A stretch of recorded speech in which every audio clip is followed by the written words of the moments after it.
નમસ્કાર, હું છું પ્રિયા અને તમે જોઈ રહ્યા છો જનતા કી જાણકારી ન્યૂઝ।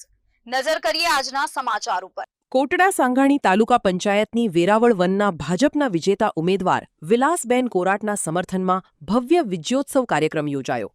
રાજકોટ જિલ્લા કોટડા સાંગાણી તાલુકા પંચાયતની ચૂંટણી યોજાઈ હતી, જેમાં ભાજપે ફરી તાલુકા પંચાયત કબજે કરી છે।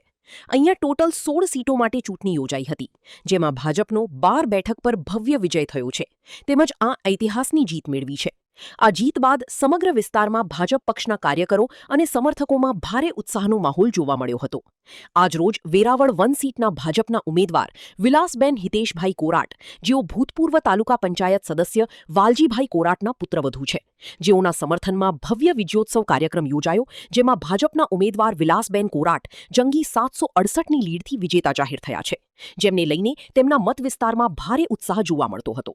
તેમના સમર્થનમાં વિજય સરઘસ ભવ્ય રીતે વેરાવળ ગામના વિવિધ વિસ્તારોમાં યોજાયું હતું।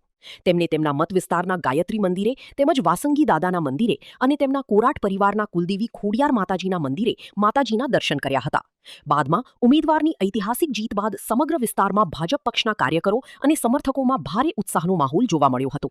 વિજય સરઘસ અને પરિણામ જાહેર થતાની સાથે જ વિલાસબેન કોરાટના સમર્થકોએ આતશબાજી કરીને ઢોલ નગારાના તાલે ડાન્સ કરીને જીતની ઉજવણી શરૂ કરી હતી।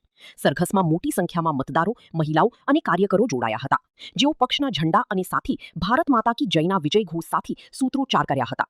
રિપોર્ટર પંકજ ટીલાવત, શાપર, વેરાવળ।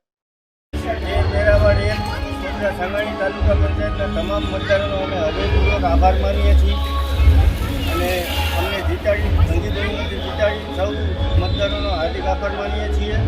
અને હવે આગલા દિવસોમાં જે મોદી સાહેબના આયુષ્યમાન કાર્ડ છે, કોઈ ખેડૂતને લગતી કોઈ યોજનાઓ છે, એને અમે ઘર ઘર સુધી પહોંચાડી અને જે કંઈ અમારા અંદરમાં જે કંઈ કામો આવે છે એ બધા કામોને અમે વાચા આપશું એવી અમે સૌ મતદારોને ખાતરી આપીએ છીએ। ભારત માતા કી જય।